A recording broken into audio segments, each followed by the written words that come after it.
So I know that our supervisors are out there, and we're hearing back from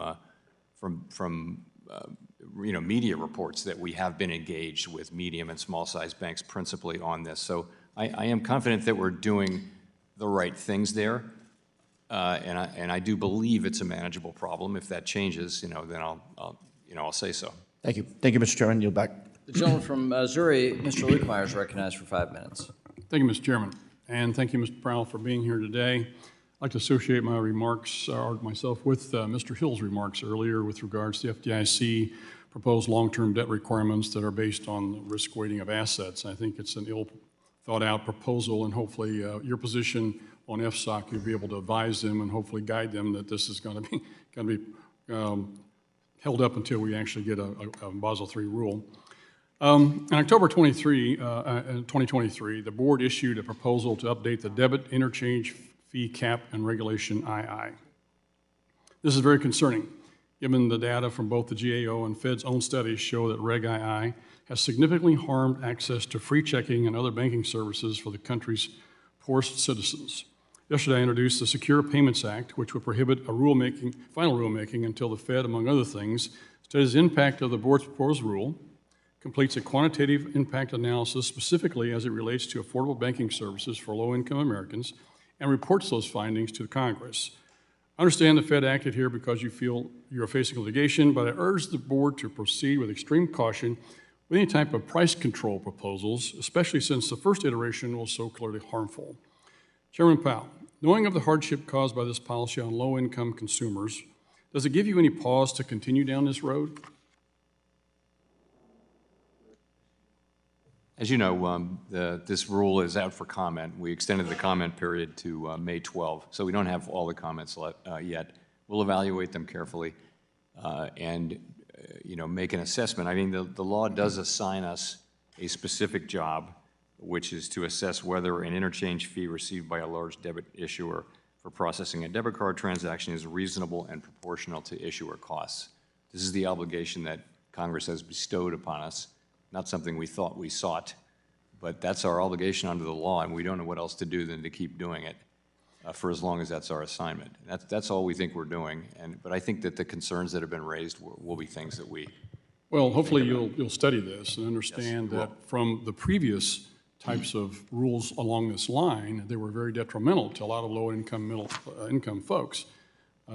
As you know, the price reductions that were promised during the Durbin Amendment, for instance, the added profits actually went to the largest retailers rather than go to the consumers as they were talked about. 98% was one of the studies that showed that the retailers kept all the money instead of lowering prices as they were telling us that were going to happen. So I'm very concerned about that. So what's the legal basis for updating your regulation? You've talked about it a little bit. You believe that there is something in the law that says that you need to be doing this updating all the time, or should you be studying it before you actually propose a rule and make all these things more appropriate? Well, again, I think our reading of the law is that it's not something you do once and leave it there.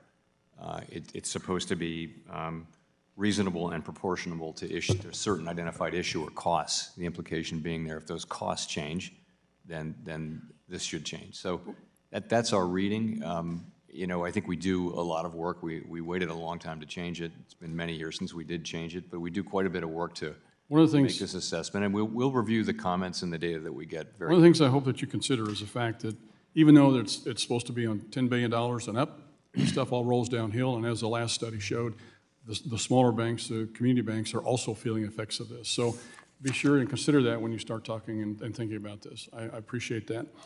One of the things, yesterday I had two different foreign banker CEOs in my office, and one of them brought up the subject to me, which is very concerning with regards to artificial intelligence being able to impact financial institutions in this country and our banking system. And I tell people, I said, think about this for a second. You find some individual who is a well-known individual, perhaps Larry Kudlow, Dave Ramsey, Bloomberg, somebody who has got credibility, and suddenly you see an artificially produced advertisement or Facebook post, and this person says, look here, we've got 100 banks that have got a problem today.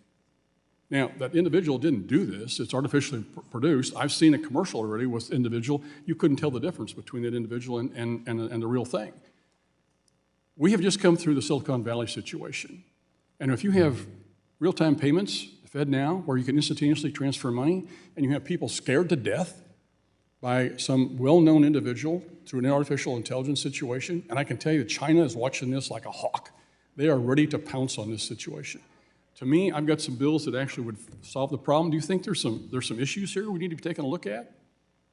Yeah, I think we're very focused on AI, many government agencies and law enforcement agencies in particular. It's very challenging. You paint one picture, there are lots of pictures. Gentleman's time has expired. It's interesting now because very the foreign banks time's actually are watching this. Thank you. We'll now go to the gentlewoman from Texas, Ms. Garcia, for 5 minutes. Thank you, Mr. Chairman, and Chairman Powell, thank you for being with us this morning. It's always a delight to have you before us.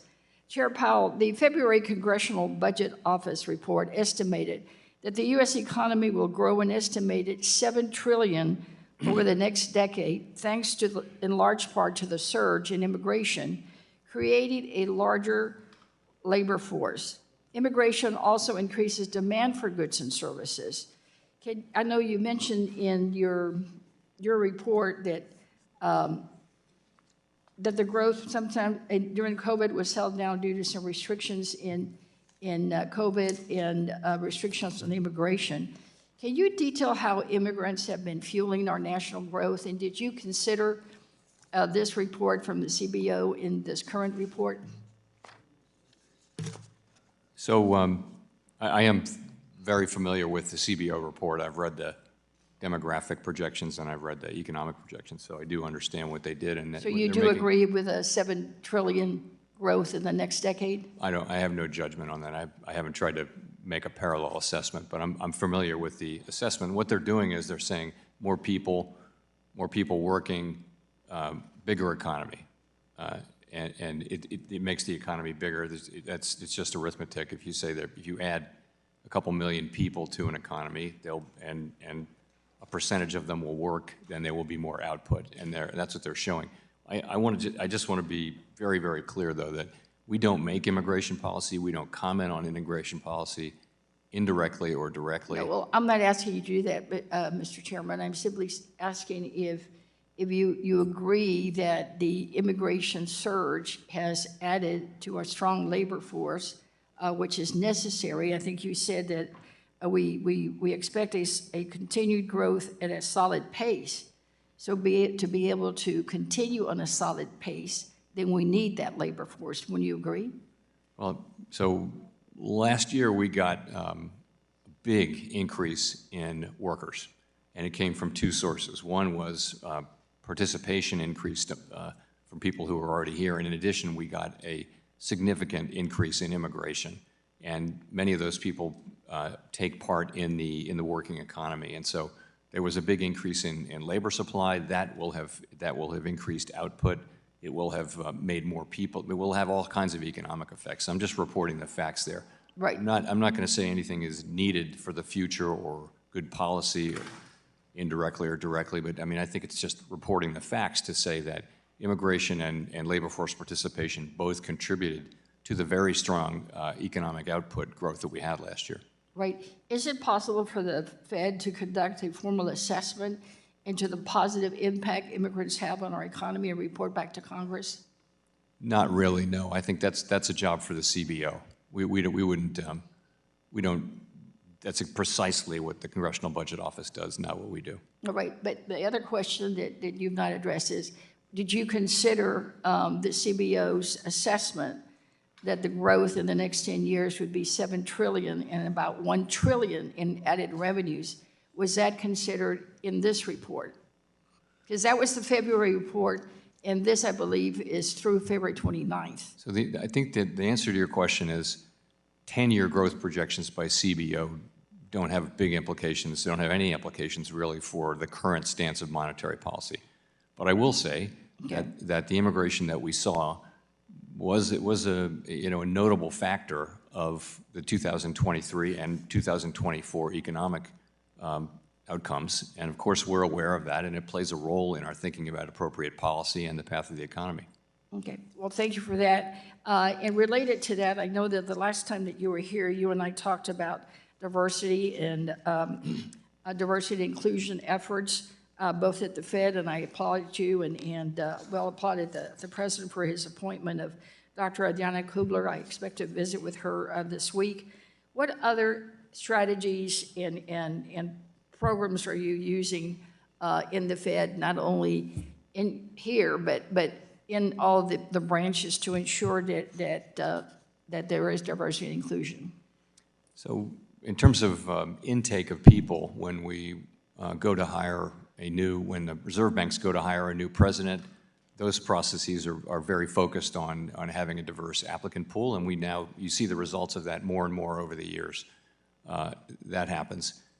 We don't have any role in appointments of governors, so that's not our job. The administration does that.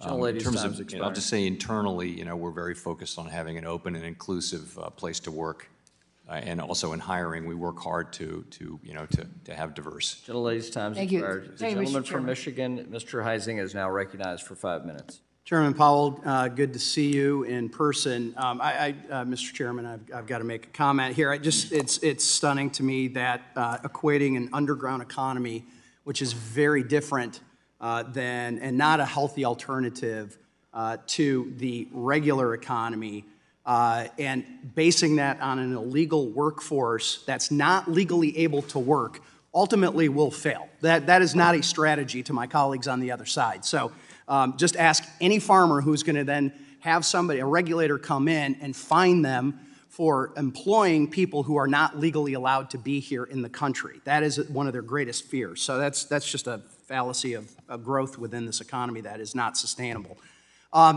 Chair Powell, last fall I sent Vice Chairman Barr a letter expressing my concern over the cumulative impact pending rulemakings governing products and services will have on consumers. This morning, there's been a fair amount of time spent on Basel III, but among the agencies, and here I'm including Fed, FDIC, OCC, CFPB, and the number of pending or final rules is frankly just staggering. Regulators last year finalized new rules for the Community Reinvestment Act. The Fed is also looking at Reg II, which in my opinion would unintentionally undermine recent significant progress in bringing low and moderate income consumers into the mainstream banking system.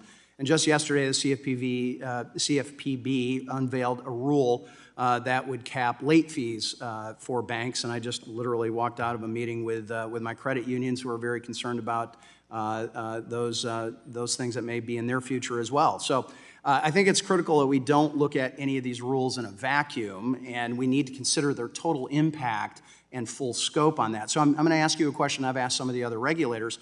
How much do you, as the Fed, and you personally, consult with other agencies on their own rulemaking agenda? Do you coordinate? Do you talk?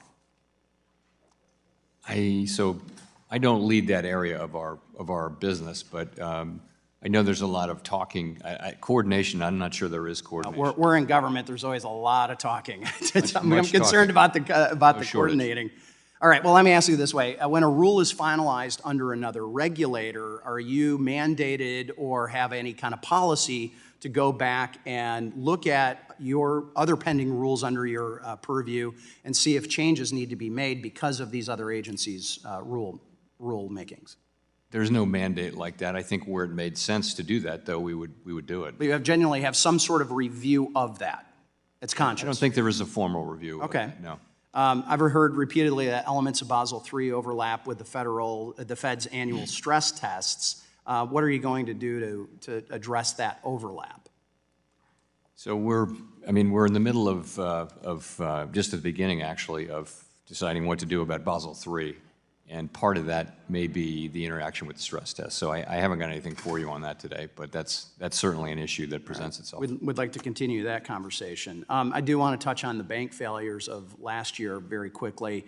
Do you think that the banks that ultimately needed the government bailout lacked sufficient capital, or was it more of a management problem? So with Silicon Valley Bank, it wasn't really could they have used more capital? I mean, they were actually raising capital. It was a capital raise that they announced that triggered the run and everything. So you can argue that it needed more capital, but I wouldn't say that that was the proximate cause, really. It was a funding structure that was all about too much concentration of Yeah. well, Many of us are, I'm asking the question because many of us are very concerned that those failures are being used as an excuse to raise capital standards across the board. And because the SEC just released its climate disclosure rule this morning, I'm going to touch on the climate-related question for you. FSOC, the FSOC chair has repeatedly stated that climate change is, quote, an existential threat. Presumably a threat that is existential affects banks and financial institutions of all sizes. Why then have FSOC member regulatory agencies, including the Fed, limited their guidance on climate-related risks only to large financial institutions? Why not everybody? Well, it's a new thing, and we are not. It's a heck of a new thing, yes. We're not climate change policymakers. It's this is Neither is something that the needs to SEC, be I might handled add. by elected representatives, and so we're starting this very carefully with large institutions who are already doing it. By the way, the things that we're doing, they're doing this because to remain active internationally, they have to be doing it. So we started with them because they understand it. Imposing it on smaller banks, it's not something I'm for. Yep. Gentleman's time has expired. We'll The be gentleman- following up on the Taylor rule. So. The gentlelady from Michigan is recognized for 5 minutes. Ms. Tlaib. Thank you so much, Chairman. Thank you, Chair Powell, for being here. Do you agree with the April Federal Reserve report that compensation incentives contributed to Silicon Valley's bank failure? I'm sorry, did I didn't So the April Federal Reserve report, it said that compensation incentives contributed to the Silicon Valley Bank's failure. Do you agree with that? I would say it's at best a tertiary factor, but it probably had something to do with it. For me, not a major. So that's no? That's very small. Okay, so it did. Okay. So do you agree the appropriate rules on incentive compensation could have reduced the likelihood of Silicon Valley's failure? Maybe? If they didn't take all No, that I money? really don't think so. I mean, So if they I don't didn't take think it's all that money? I don't think it's a first-order question for Silicon Valley. A lot went wrong there. Yeah. Incentive comp would be They actually blame way you down the guys. list. They Sorry. blame the oversight, even though they didn't respond to your That's part of it. correspondences. We took our medicine. Yeah. Do you think it also has something to do with the fact that Section 956 of the Dodd-Frank rule hasn't been finalized by you? No, I don't. You don't think it's the reason? I don't. You don't think it's because people made money off of the failure? I think nothing. You don't think money drove them to do what they did? I didn't say that. What I said, there are lots So of. they made money from it. They actually, it was a lottery for them, I do not right? think that incentive compensation arrangements were at the heart of the Silicon Valley Bank failure. No. Okay. Do you support a robust rulemaking for executive compensation, Chairman? I know that the. Oh, you don't? I'm sorry? Oh, that's the simple. Do you support robust rulemaking for executive compensation? Do you believe in Section 956? Section 956 is the law. As I understand it, the agencies are looking at doing something. It's been 12 or 13 years, right? Yeah, multiple Nothing agencies. has happened. Yeah. It's been hard to get it done. I lived through the last episodes of trying Yeah. to get it done. So do you believe in a robust I rulemaking believe- process for executive compensation? I do, yeah. Oh, great. Oh, that's awesome. Will you commit to helping finalize the Dodd-Frank section of 956 this year? I wouldn't It's been say that. 12 years, Chairman.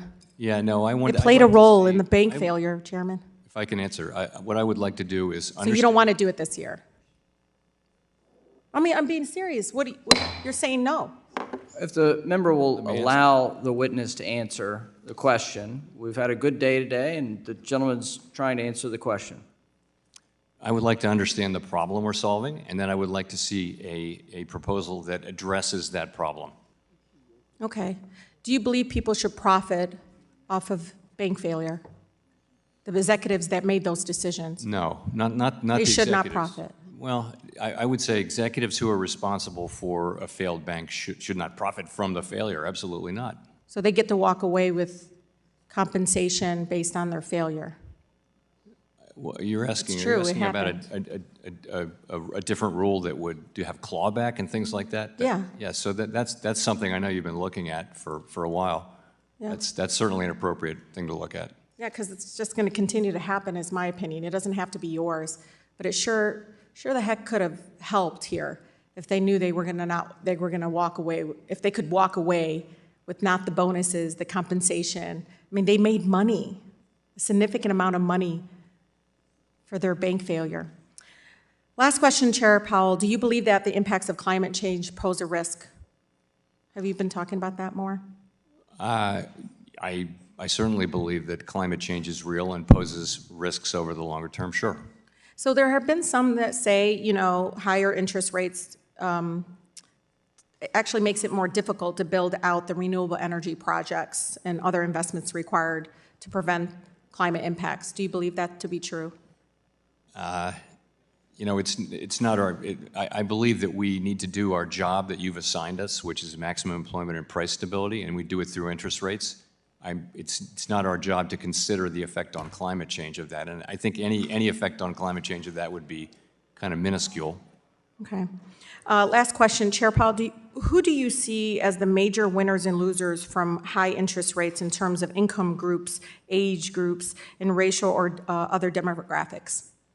So the point of high interest rates in the current environment is to bring inflation under control. The people who are hurt the most by inflation, as you know, are people who are on a fixed income, who right away are in trouble when the cost of transportation, food, energy, and when those things go up, they don't have financial resources to deal with it.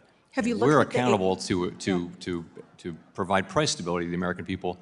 Those people benefit the most over time from stable prices. Gentlelady's time's expired. We'll go to the gentlelady from Missouri, Ms. Wagner, for 5 minutes. I thank you, Mr. Chairman, and I thank you, Chair Powell, for your service. I want to associate myself with the comments of my colleague, Mr. Himes. I am concerned about banks' commercial real estate exposure, and I do hope that the Fed is doing everything it can to ensure that the exposure that these banks have will continue to be, in your words, manageable, because this is a looming crisis out there, given the workplace changes and dynamics.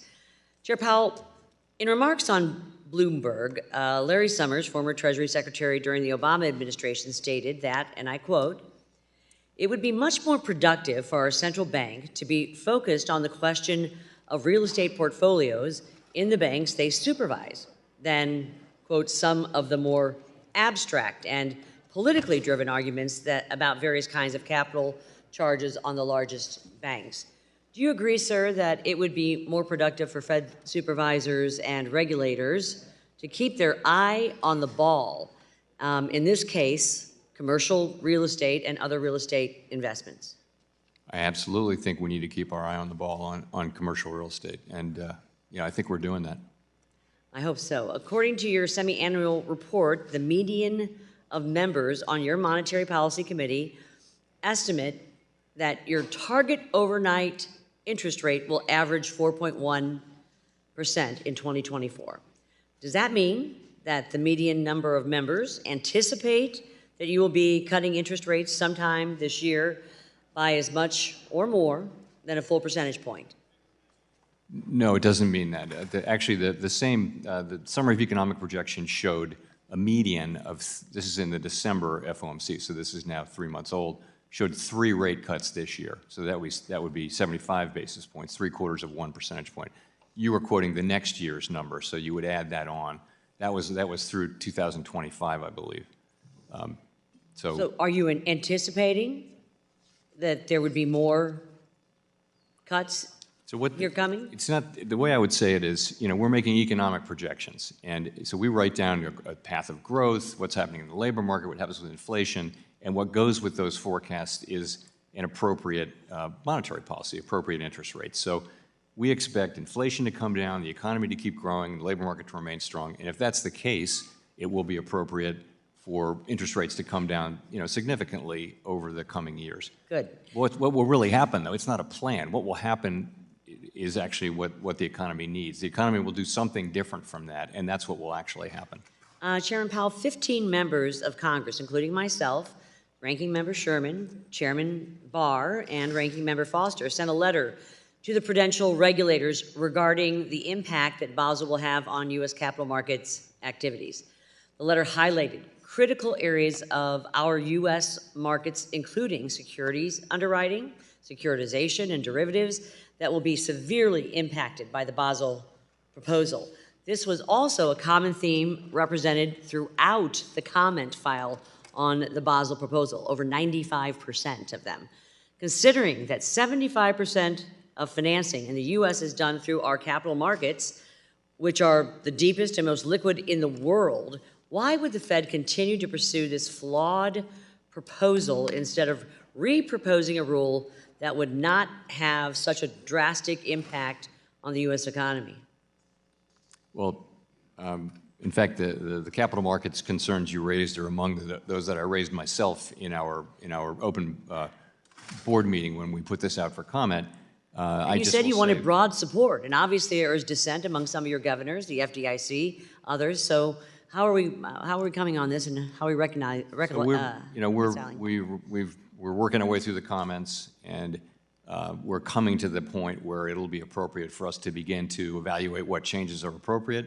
I've said I think those changes will be broad and material, and that's where that is. But we haven't made any decisions yet. We just got the comments. In my role as chairman of the Capital Markets Subcommittee, I have seen SEC Chair Gensler push the envelope in terms of rules and regulations that go well beyond the congressional mandate, even encroaching on the jurisdiction of other financial regulators.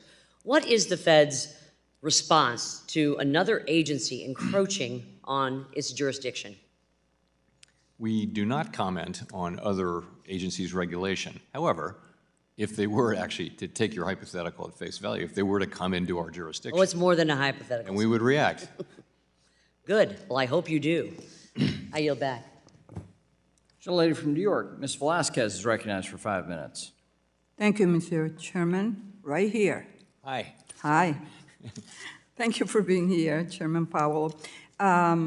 Property insurance rates are becoming prohibitively expensive or inaccessible for homeowners and developers in my community.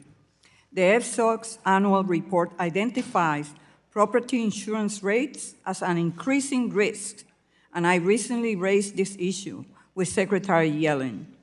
Is the Fed monitoring the rising cost of insurance and its impact on macroeconomic?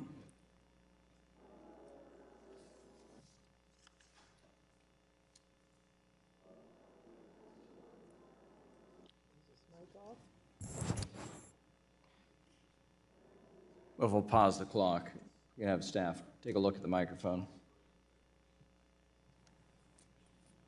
We The need to clock being frozen is out of respect for Ms. Stop it. Velasquez, or out of good luck, I'm not sure. the clock. But we'll get staff to listen. We'll just suspend for a moment. We need to invest in infrastructure for this committee. Yes. Well, we're trying to do electronic voting, and Not voting. no, it's hard enough to just get the microphones to work. Madam Clerk, thank you. Thanks. So all the photographers have left, so the awkward photos for Trish will be less awkward.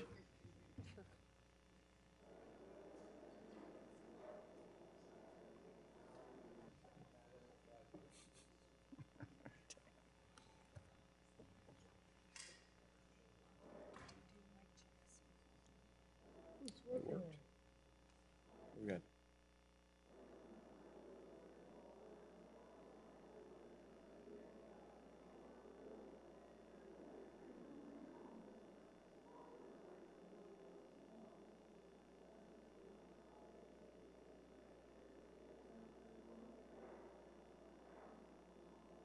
Any luck?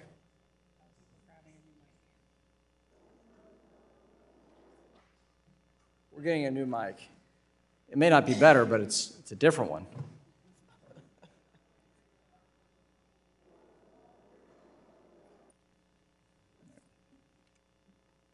Let's just restore our time.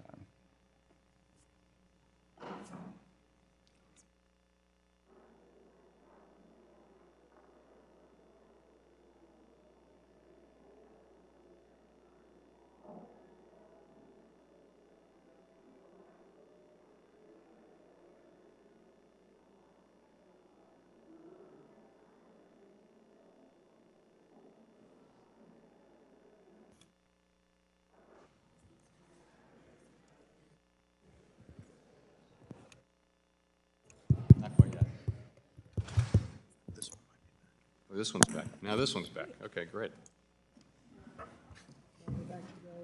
Doesn't want to be replaced. Okay. So, All right, we'll start over. We're going to restore the clock. Thanks for members' indulgence. Ms. Velasquez, you're recognized for 5 minutes. So, Mr. Chairman, I was asking you about the property insurance rates are becoming prohibitively expensive or inaccessible for homeowners and developers in our community. The FSOC's annual report identifies property insurance rates as an increasing risk. And I recently raised this issue with Secretary Yellen. Is the Fed monitoring the rising cost of insurance and its impact on macroeconomy? so yes, we are very much aware of increases in insurance, including property insurance, and it's been adding meaningfully to inflation. It's not something we have any control or authority over. Same is true of auto insurance. They're just insurance generally prices have gone up a lot. So when we talk about the lack of affordability when it comes to housing, the insurance, the rising cost of insurance is an important factor that is affecting the availability of affordable housing in our communities. And I hope that there are some discussions among the Feds because it is an increasing risk and it's going to have a direct impact on our economy. Chairman Powell, I know you spoke with Chairman McHenry a little bit on inflation and interest rates. Can you explain what evidence you're looking for before inflation has returned to 2% and interest rates can be cut? Sure. So we're not looking for inflation to go all the way down to 2%. That's not what we're looking for. What we want is just more evidence that will give us more confidence that inflation is on a path down to 2% sustainably. So that will come in the form of good inflation readings, really. We want to see, just a bit more evidence so that we can be confident. We don't want to have a situation where it turns out that the 6 months of good inflation data we had last year, that didn't turn out to be an accurate signal of where underlying inflation is. So we're just being careful, and because the economy is so strong and the labor market's so strong, we think we can and should be careful as we approach that decision. And when you say evidence, what evidence? If there's anything. So just more, we'd like to see more good, relatively low inflation readings. We're not looking for better inflation readings than we've had. We're just looking for more of them. And what will happen is that as we go forward, the 12-month inflation will continue to drop because it'll be lower than early last year. Thank you. Mr. Chairman, I would like to pick up on where Ms. Tlaib left off and reiterate the importance of the rulemaking on Section 956. This is an issue that I also raised with Vice Chair Barr, Chairman Grunberg, Acting Comptroller Sue, and I told them when they came before this committee that I will be asking for a status update on the rulemaking at every future hearing because it's well past time, 12, 13, 14 years. If you are employed in a company and you are given a task, I will think that you will be fired if you don't get it done, and it has taken 12 long years. So you are the chairman of the Fed. How is the Fed working with other agencies to propose the rule? So there's a lot going on in regulation at the Fed right now. My understanding on 956 is that there have been discussions between the regulatory agencies, and I think it's not 3, I think it's more like 6 agencies that have to agree. I know. I have not seen a proposal. I think something is under consideration, but it's not something that's gotten to me yet. I will ask the next time, and believe me, I'll be here. Great. Thank you. Gentleman yields back. Gentleman from Kentucky, Mr. Barr is now recognized for 5 minutes. Mr. Chairman, good to see you. You have said numerous times that the capital framework is about right and that banks are well capitalized. Do you still believe this? I do. Given that you believe that, and given the fact that the Basel III Endgame proposal dramatically increases capital requirements on banks, would a reproposal that implemented Basel III in a capital neutral way, could it do so without jeopardizing financial stability? Could. I mean, hypothetically, yeah. Okay. According to Latham and Watkins, 97% of the comment letters either opposed, called for a reproposal, or expressed substantial concerns about the Basel III Endgame proposal. And those negative comments came from across the ideological spectrum and from various interests. Without objection, I would ask the chair to include that report into the record. Without objection, I'd ask the chair to include that report. Without objection. Thank you. And Mr. Chairman, did you see that report? I did.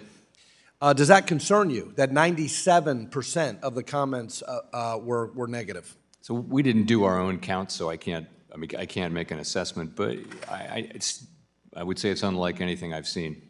The Basel III comment period ended on the same day as the Fed's data collection on the proposal, which is an odd process since the data should have been collected far earlier, analyzed, and the results should have been available for the public to comment on before the comment period ended.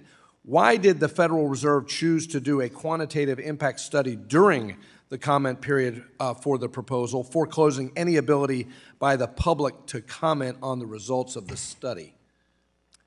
Well, I mean, the movie's not over. We are where we are, and Vice Chair Barr did commit to putting the QIS out for comment. We will receive those comments, and those comments will be taken into consideration as we think about the path ahead. Well, speaking of process, you've got your excellent general counsel right behind you there. And I don't want to get into privilege here, but have the lawyers at the Fed raised any process concerns or Administrative Procedure Act issues with the board?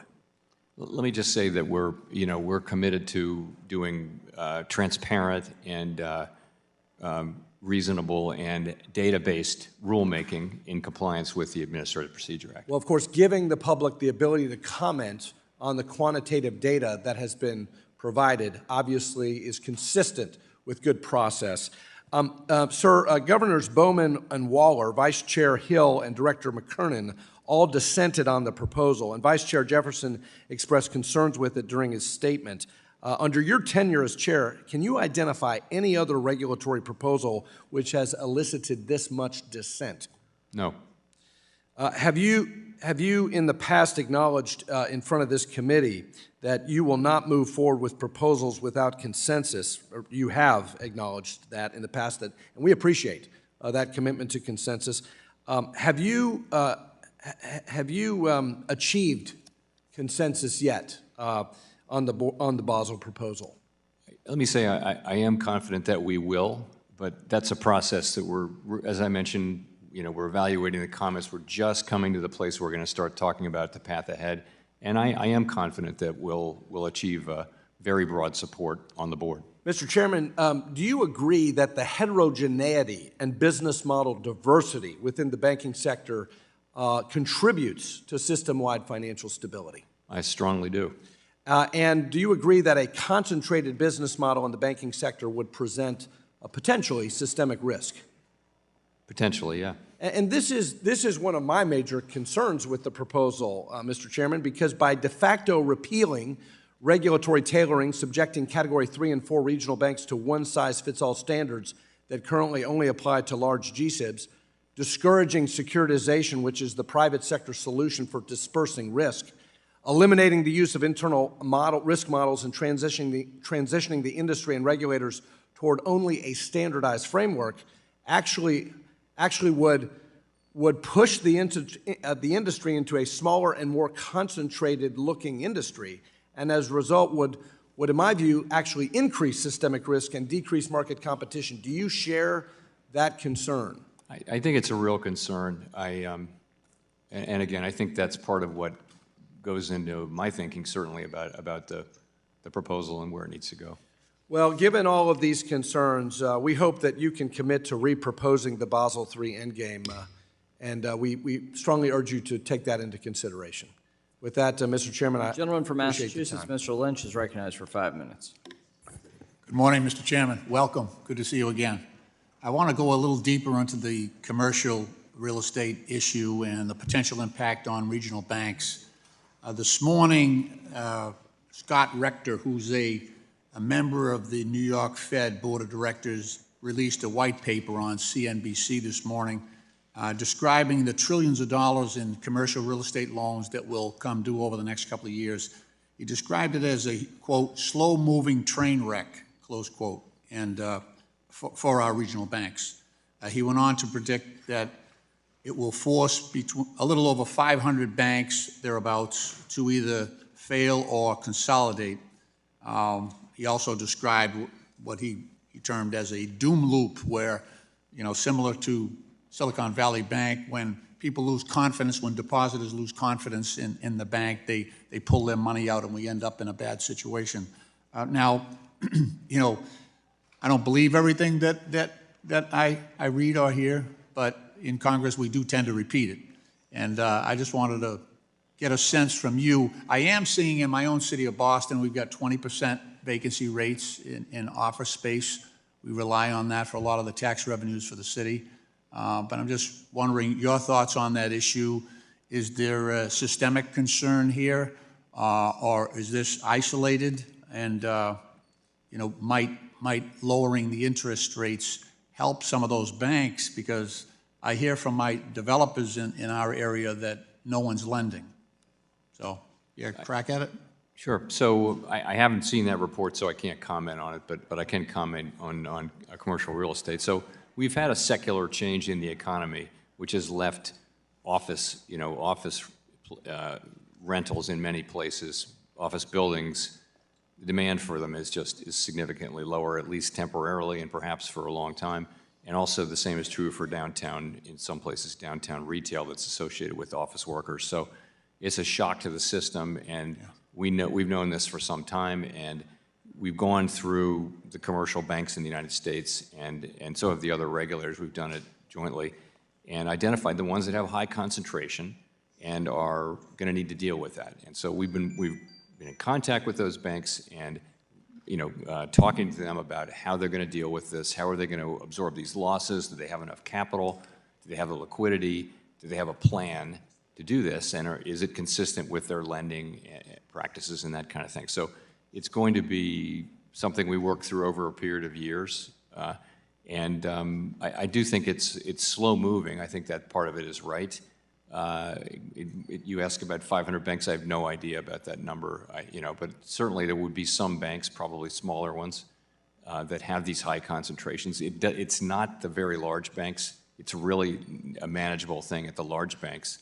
So I think that's what it's going to be, and it's a serious problem, and more serious in some locations and jurisdictions and with some banks than others. But it's one we'll be working through.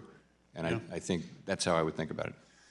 Does the Silicon Valley Bank situation, Signature, the money moves so quickly in those cases. It was instantaneous now. The velocity of money moving out of those banks really, I think, in some ways contributed to their failures. Are we looking at anything technologically that might be able to address some of that or mitigate it? Sure. So we also, after Silicon Valley Bank, we got in contact with and worked with financial institutions that had high concentrations of uninsured deposits, and many of them have greatly improved their liquidity position. So that's the thing that we're working on. Okay. As you probably know, we're also working on some liquidity rules which will strengthen our framework of liquidity rules. But that's something we haven't proposed yet. Let me ask you something off topic. So we know that Russia has about $300 billion in U.S. We've frozen assets, Russian assets of about $300 billion between U.S. and European banks. You want to comment on that? What I'd like to see is us give that to Ukraine, to be honest with you. I know that's a very simplistic idea, but I'm just wondering if there's any historic example that we could look to if Congress has to take the necessary steps to redirect that money to Ukraine so they can feed their people and fight that war. This whole area of sanctions and foreign assets and things like that is really controlled and directed by the administration, by the elected branch of government. All we are is just a technical seat around, in the back row to help. We don't make those decisions, and I wouldn't comment. I know you're big on history. I was just wondering if there was any examples out there that we might provide guidance to us. Gentleman's time's expired. The gentleman from Texas, Mr. Williams, now recognized for 5 minutes. Mr. Chairman, thank you for being here. When I'm back in my district in Texas, I'm constantly hearing concerns surrounding the fundamentally flawed Basel III. We've talked at length about that today, endgame proposal. These concerns are not only coming from my banking industry, but also from farmers, ranchers, small business owners who are concerned about how this proposal will impact the ability to access capital in the future. And to all of us, did it not raise alarms? And we've heard about the 97% today of public comments on this proposal, and they all came out negative. And Americans across all sectors are worried about the disastrous implications that will follow this proposal, and have tried to make that known to banking regulators who continue to ignore them. It is time for federal regulators to take these concerns seriously and, quite frankly, just, I believe, start over. So I urge you and your colleagues to rethink the misguided policy and do what is best for American people, small business, Main Street America, and withdraw the Basel III proposal. Now, Chairman Powell, given the concerns raised by financial institutions, again, farmers, ranchers, et cetera, and other communities across the country, can you elaborate on how the Federal Reserve is responding to and addressing these comments that are mostly negative and request modification, delay, or complete withdrawal of the proposal of Basel? Yes, I will. So we're in the process of reviewing the comments. They were quite voluminous. They were very detailed, a lot of data, a lot of analysis, and that's just what we wanted. So we've got those, and now it's a lot. It's hundreds of them, and we're going through them, and we're just at the point where we're about to begin then turning to the question of what changes should we make to the proposal. We haven't made any decisions. We haven't really gotten to that stage yet, but we're getting, remember, we only got the comments less than 2 months ago, so it's just we're at that stage. So we're looking at it. As I've mentioned, my own view is that there will be material and broad changes to the proposal as we go forward, and we haven't really made decisions yet, though. It's just a little bit early for that. We're glad you're looking at it. I want to bring up the long-term debt proposal rule, which would require banks to issue enough long-term debt to cover capital losses. Now, Congress worked to pass legislation requiring the tailoring of regulations to the size of a financial institution. This is meant to protect banks of all sizes and allow for families and businesses in my district to have options to meet their lending needs. So the Fed's long-term debt proposal would undo any sort of regulatory tailoring and puts into place a new long-term debt issuance requirements on regional banks, which require these banks to issue long-term debt both at the parent holding company level and the IDI level. Now, these regional banks will face increased costs when they are already facing towering regulatory burdens from this administration, and those are the banks that people do business with. So, Mr. Chairman, do you believe that this proposal rule goes against the requirements of S-2155, the Economic Growth, Regulatory Relief, and Consumer Protection Act, and will you commit to exploring this issue further with your colleagues? So we're committed to implementing 2155. We believe that the regulatory and regulation and supervision of banks needs to reflect their size and activities, and that's something we'll be considering as we go forward with this. Okay. Short time I got left. Americans continue to feel the pain from runaway inflation created by the Biden administration as everyday costs continue to stay expensive. As you know, I'm in the car business, and inflation is just running rampant in my industry. And the irresponsible and partisan American Rescue Plan forced through Congress by Democrats only made inflation more of a problem. And now American families and businesses have been forced to deal with runaway inflation for 3 full years now, which has caused some major hardships. So quickly, the ARPA injected nearly $2 trillion of deficit spending to our already struggling economy. And how does this type of inflated spending, combined with economic headwinds like supply chain shortages, impact the economy? And doesn't this kind of reckless spending actually fuel the pressures of inflation? I think there are a lot of causes of the inflation we've seen. We saw this inflation everywhere in the world, so the reopening of the economy after with very strong demand and constrained supply, you saw inflation in all the advanced economies. It was a little sharper here at the beginning. I think there's a role for monetary policy in that. There's a role for fiscal policy. There's a role for the pandemic, a starring role for the pandemic. You know, our job is to deal with it, and that's what we've been doing. Well, thank you for always keeping small business in Main Street America in your calculations. And with that, Mr. Chairman, I yield back. Gentleman yields back. The gentleman from California, Mr. Sherman's recognized for 5 minutes. Mr. Chairman, I want to thank you for recognizing in your opening statement the importance of immigrants in keeping costs down. And I want to thank you and the administration for what has been an excellent 2023 economic report. We've got 3.1% economic growth, by far the best in the developed world. Headline inflation, 2.4%. And that's not a little blip, you know, a one-month number. That's for the whole of 2023 and compares very favorably with the pre-pandemic portion of the Trump administration when we had inflation of 3.5%. My goal here is to convince you to cut more and sooner because for a number of reasons. The first is that I know, you know, if you ask a constituent, they want zero inflation and zero unemployment. You know that we can't have that and have concluded that the economy works best with a 2% inflation rate target. But I've looked at the history of that 2% number. It seems to come from Auckland from the 1980s. And there's a lot of arguments that your target should be just a little bit higher. Larry Summers recently produced a study arguing that the cost of money is part of the cost of living. So we have this weird paradox where you're trying to keep the cost of groceries down by raising interest rates, but as the ranking member points out, the big issue is housing. And your measure of inflation seems to treat all Americans as renters, even though 2/3 are homeowners. And so when interest rates go up, that's an increase in the cost of living for anyone with an adjustable rate mortgage, anybody looking to buy a house, anybody with a home equity loan. Obviously, we would cut interest rates a little sooner and a little more if your target was something closer to 2.3%. So I'll ask you, is there substantial economic analysis that argues that your target rate and the economy would work better if we had a slightly higher target than 2%? Not really, no. What's happened is, you pointed out New Zealand, but what's happened is that 2% has become the global standard. And it's a pretty durable standard. I don't have any reason to think that it's a problem for the United States to get to 2% inflation. You know, we're at 2.4% right now, headline inflation. I would ask leave to add to the transcript of this hearing numerous articles that argue for something between 2.3 and even 3%. I'm not arguing for as high as 3%. Let's look at Basel.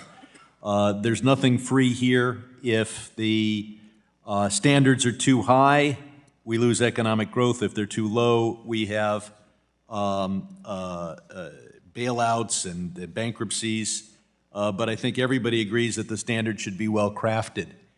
You've got a system where everybody drafting this is well dressed and focused on Wall Street, and you've got Basel rules that discriminate against Main Street and for Wall Street. I'll give you some examples. 65 basis, it's 65% if you're a publicly traded company and make a loan to a publicly traded company. You make a loan to CalPERS, they're not publicly traded, without objection, I'd like to put in their article into the record. And so they're, in effect, going to have a tougher time getting a loan. The local pizzeria is going to have a tougher time getting a loan. You've got, in Basel III, ignoring mortgage insurance, which obviously makes the loan more prudentially sound for the bank and is very necessary for first-time home buyers. And you've got a system where if you make investments in long-term bonds on Wall Street and you put them in the hold-to-maturity category, you don't have to recognize the losses and mark to market. So I hope you'll look at these in terms of the competition between Wayne Street and Wall Street for bank loans. Finally, we go to clean energy investment. can I count on you to personally look at the paradox where Basel III treats clean energy tax credits much more harshly than low-income housing tax credits for no ascertainable reason? Yes. Thank you. Gentleman's time has expired. The gentleman from Georgia, Mr. Loudermilk, is recognized for 5 minutes. Well, thank you, Mr. Chairman. Mr. Powell, thank you for being here today. I'm concerned with the small dollar credit for businesses. As a former business owner for over 20 years, I can attest that as the small dollar business credit becomes more expensive and less convenient, businesses are going to turn to credit cards and other alternative financing for business purchases. These inevitably result in even higher costs, which goes down to the consumer, which means that they're going to pay more for the services or the products. But in February of this year, total credit card debt reached a record of $1.7 trillion. According to Intuit's Small Business Index annual report, average monthly credit card balances were 27% higher in 2023 than they were in 2019. What do you view as the driving force behind these record high levels of credit card debt? Part of it would be growth in the economy, so that'll be part of it, just that it's a bigger economy and a bigger number.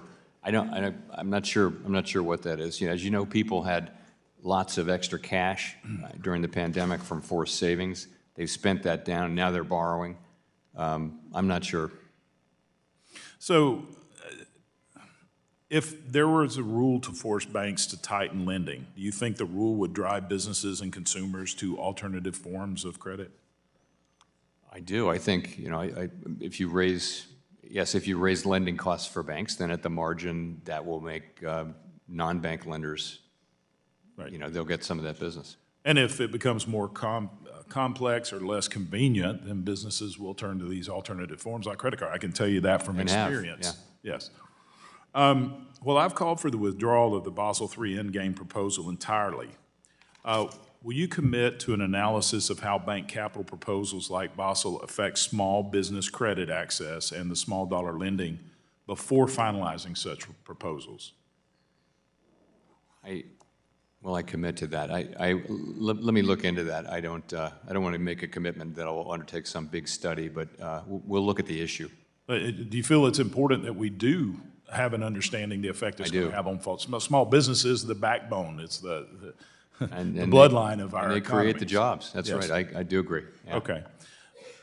The chairman asked you for your thoughts on withdrawing or reproposing the Basel III endgame proposal. Have you specifically discussed withdrawing the proposal with Vice Chairman Michael Barr or the other governors? So I don't want to get into our internal, doings, but I will say that I understand it is a live option. Again, we're not at a stage of being able to even have that discussion yet because we've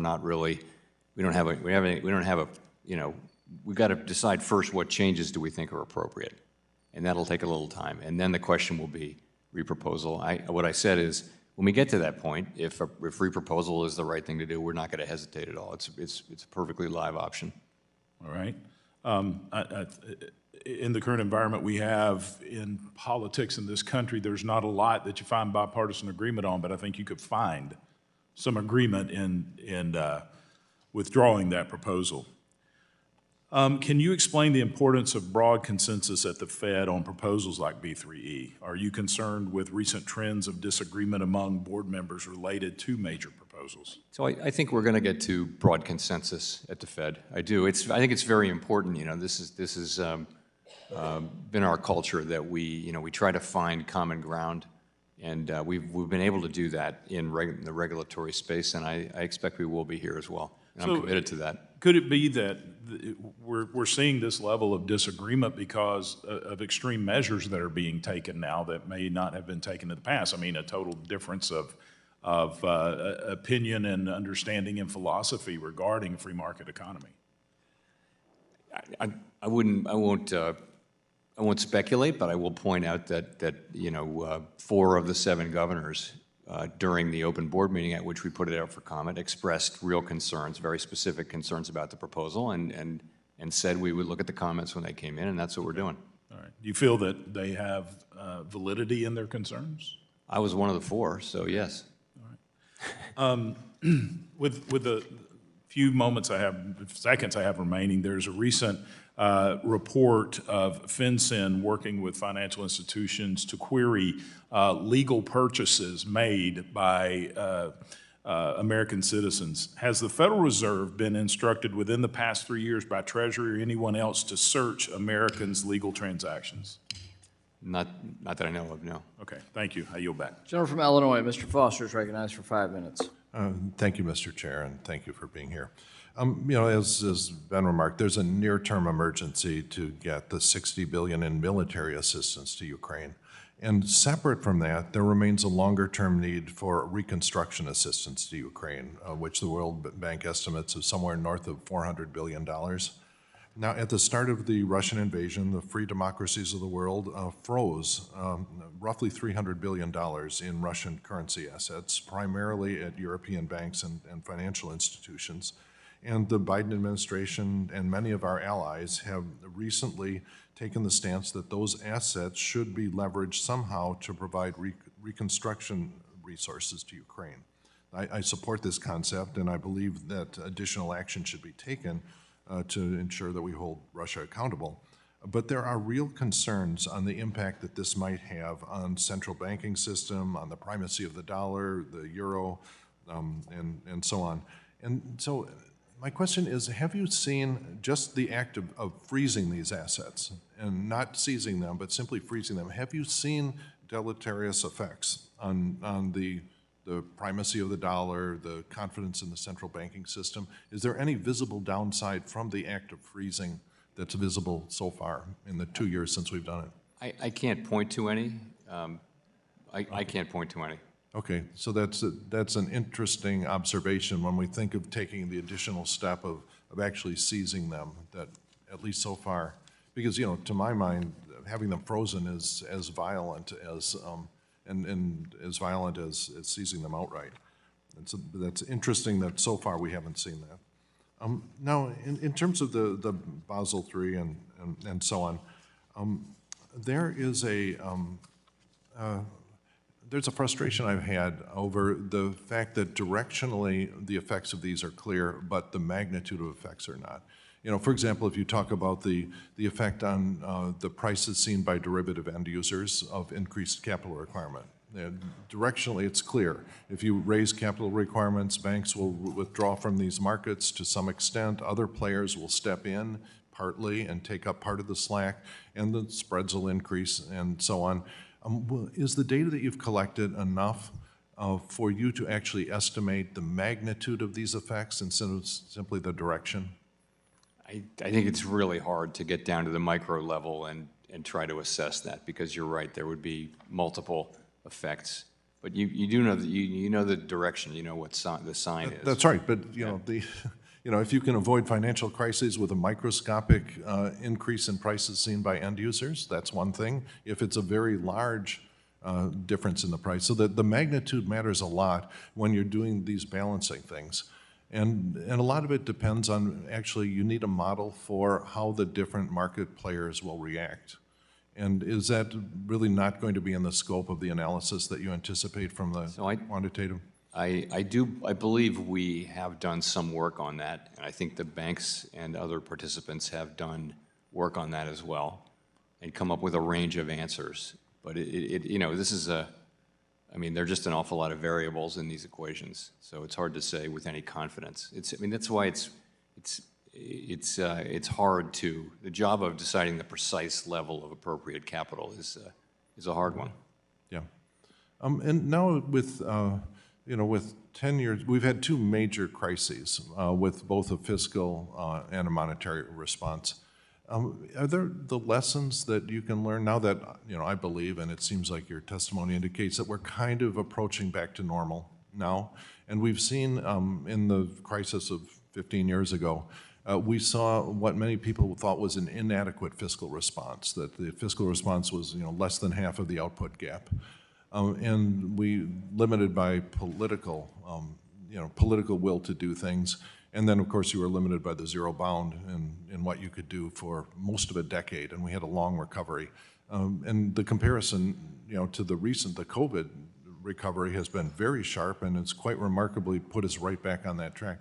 Are there any lessons that you've sort of drawn about the importance of the getting the right balance of fiscal and monetary response to these shocks?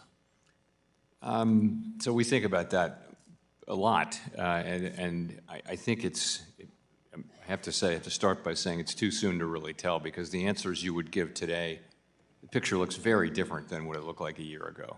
And so, and a year from now, we'll be looking back going and saying, we've learned so much more. So I think the pandemic is still writing the story of our economy right now, and we should just be prepared to be surprised with the next chapter, as we were with 2023, the very strong growth, the sharp decline in inflation while the labor market remained very strong. Gentleman's Very few time's expired. forecasters had that, but we can talk about it. Gentleman's time has expired. We'll now go to the gentleman from Ohio, Mr. Davidson, for 5 minutes. Thank you, Chairman. Chairman Powell, thank you for being here today and for your testimony. I'd like to start off, first of all, by completely echoing everything Congressman Barr said. A lot of us have talked about Basel III Endgame, and I think Congressman Barr kind of nailed the thought process. I do hope you'll withdraw that and take the comments you've heard from here and from so many others about the hazards with the current approach. But I'd also like to address one of the other practices by the Federal Reserve, and it's the practice of paying interest on excess reserve balances held with the Fed accounts. It's my strong belief that rewarding banks with returns for taking no market risk actually harms our economy, and it discourages financial institutions from lending money into the economy. Instead, they park it at the Fed. This has little to no impact on very large corporations, but it can have a crippling impact on small and mid-market firms. And we especially saw this in the long recovery as Dodd-Frank was implemented in the Obama years, transition to the Trump years. We changed some of that mindset with a lot of other policies, but we saw a strong surging economy. So our country would pay a price for this market distortion by the Fed in two ways. First, they're unable to obtain loans at competitive rates because the money's sucked out of the market. Frankly, a lot of them don't even have access to lending except through bank capital. So it forces them into other forms of capital, equity capital, and others. Second, they ultimately pay higher rates whenever they have these alternative means of capital. And so today I've introduced a prohibition on the IOER Act, which would prohibit the Federal Reserve from paying interest on excess reserves. By eliminating IOER, we can begin to return our economy to the undistorted free market economy it's supposed to have. The alternative is you could simply raise requirements. We see some of those moral hazards when you do it across the board with approach like Basel. So what's your case for why you should keep paying interest on excess reserves? Well, as you know, we don't see the downsides that you're talking about. Banks have a cost of funds and they have what they can earn, and that's what really matters is the spread. And if they wanted to do it, they could simply buy treasuries on their own, and they could do that independently. I suppose they can independently keep it at the Fed, but they don't have to buy. They don't even have to put it on their own balance sheets in the same way. They've got immediate liquidity with Fed overnight account. So I don't see how that's different than what they could already do. What I was going to say was, banks can earn a much bigger spread by lending to corporates. So their incentive to lend is the same as it always was. This doesn't affect that. Really, it's they have a cost of funds and they have the ability to have reserves, but that's not going to. They're not earning a profit on that. So, or a big one. They can earn a much bigger profit by lending to small corporates. Well, speaking of profit, I mean, the Federal Reserve isn't officially supposed to be a for-profit corporation, but you are supposed to pay for your operating costs off of positive cash flow. And right now, the Fed doesn't have positive cash flow. In fact, the Fed has negative cash flow. So it's not entirely unrelated that the Federal Reserve operated at a $114.3 billion loss in 2023 and currently is carrying a $133 billion loss on its balance sheet this year. So it's, not the right approach, I think, to be paying essentially that much out in excess reserves to banks that are holding capital in the Fed when they could be deploying it into the market. So right now, the interest you're paying banks and money market funds exceeds the income you're getting on the $7.6 trillion balance sheet assets that you have, to the tune of $133 billion asset. So, effectively, the Fed is operating at an operating loss. So what's the path back to cash flow positivity for the Fed?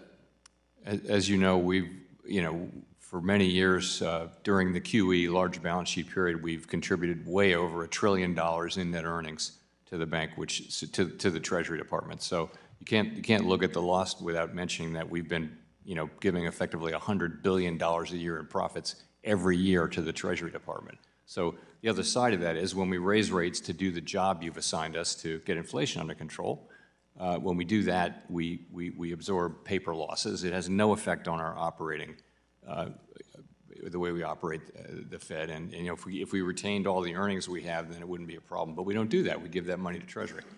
Thank you. And I think the last thing is I just encourage you to halt any effort to develop a central bank digital currency. It doesn't need designed, developed, and it certainly doesn't need established. I yield. The gentlewoman from Ohio, Ms. Beatty. Mrs. Beatty is recognized for 5 minutes. Thank you, Mr. Chairman, and thank you to our ranking member, and thank you, Director Powell, for being here. Let me start by saying thank you for the monetary report. I've had a chance to try to peruse it, and there are headings in there that says the labor market remains strong. You'd probably agree to that, your report. I would. Let that say that's a yes. Also, it talks about unemployment rates being low by historical standards. You'd agree with that? It also states that the global pandemic played a huge role with the inflation rate, and inflation rates are on the decline. It's reported in several charts in here, and also substantiated by the Federal Reserve of New York and Michigan surveys that I've read.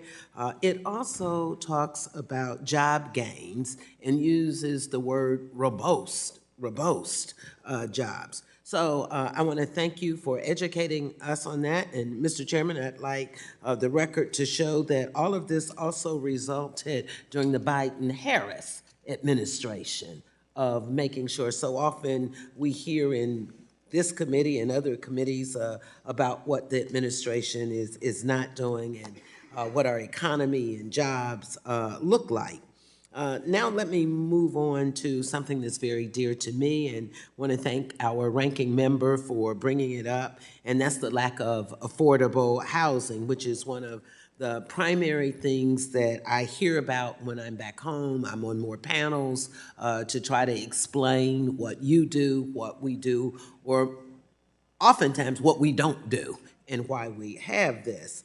While I know that interest rate hikes have successfully brought down the inflation, rising rates have also had an adverse effect on the cost and the pace of housing construction and costs.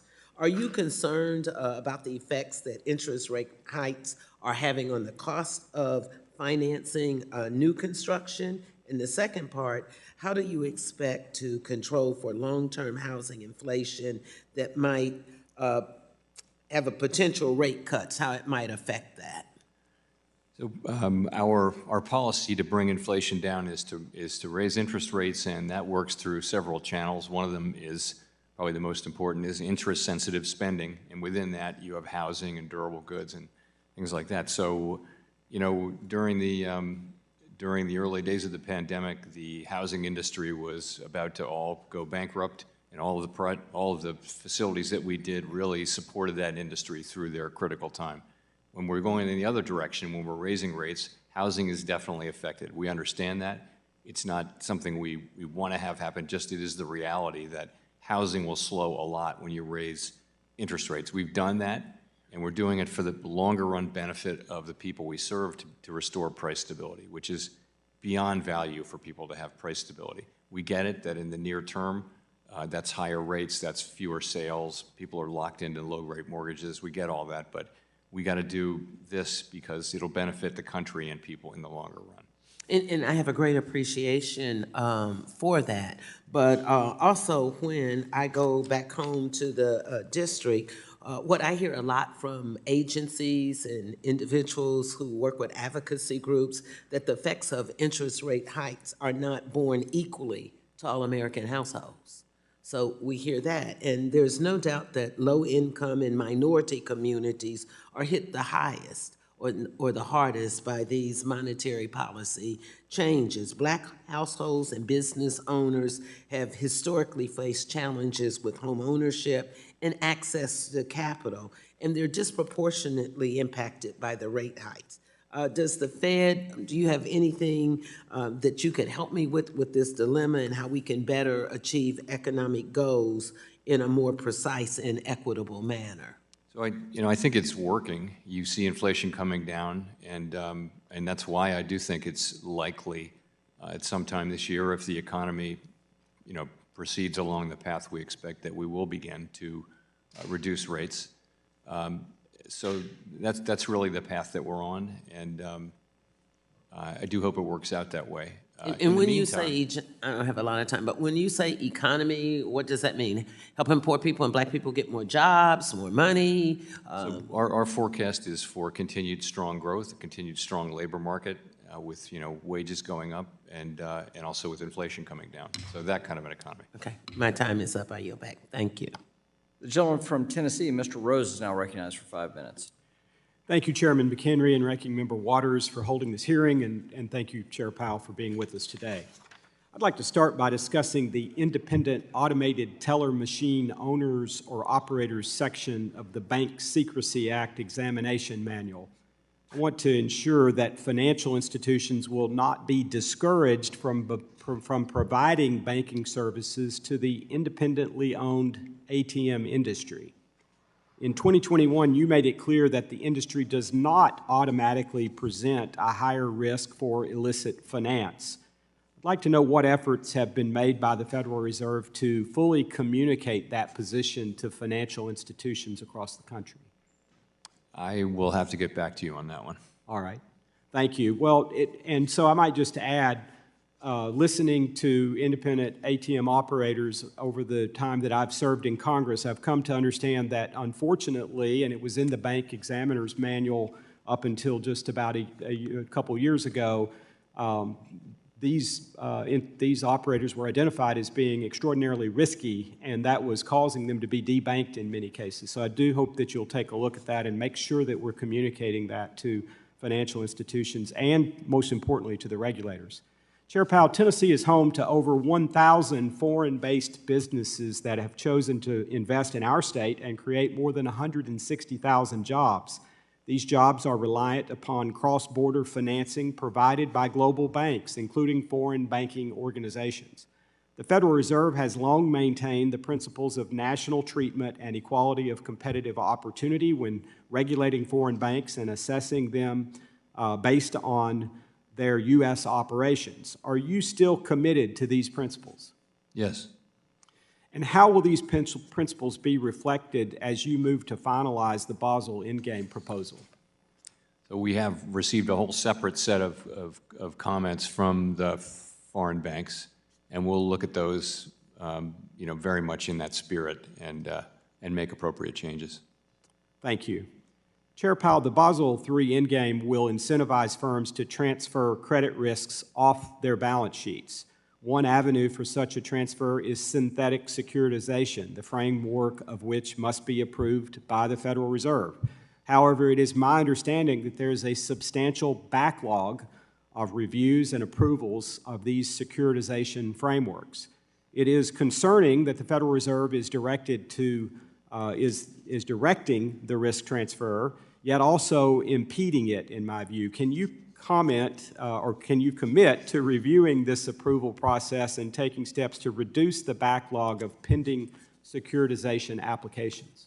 So as I understand it, these transactions are becoming popular right now. There's a lot of appetite to do them, and we're not stopping them. We're just being careful because there were similar things that happened about credit risk transfer during the global financial crisis that didn't actually work out. So we want to make sure that these structures really do actually durably transfer And we think that they do, but we just need to be careful because the last experience with these was, was difficult back in the last crisis. So it's just something that we're not intending to slow these down, and I think we'll try to get through it.